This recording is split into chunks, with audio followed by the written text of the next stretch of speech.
Секојдневно уште пред изгреј сонце, голем број граѓани се упатуваат кон Осоговските планини за да собираат печорки и шумски плодови.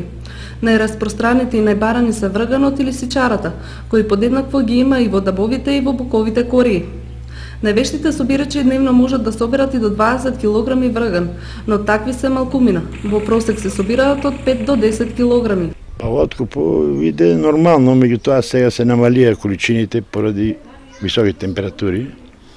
Иначе цената е 150 динара прва класа, втора 70. Ланската година послабо имаше, ова година малку повеќе, претходните години уште повеќе имаше. Те веќе привршува, при крај сме сега. Евентуално може да се појави горе на Осогово, мислам, високите планински места.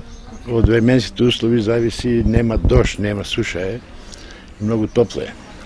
Се намалува количините. Најповеќе се откупува врган,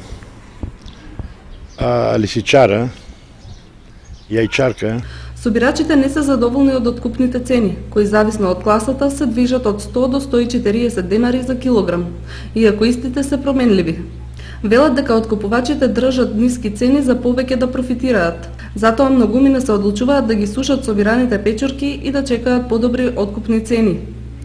Годинава поддржницата Осогово на Македонски шуми најави дека секој што ќе се занимава со собирање печорки и други шумски плодови мора да обезбеди соодветна дозвола и да плати дневна такса. Меѓутоа во практиката таквиот повик не заживеа. Луѓето кои потекнуваат од планинските села печорките ги бараа по сопствените кории и тука никој не е во состојба да ги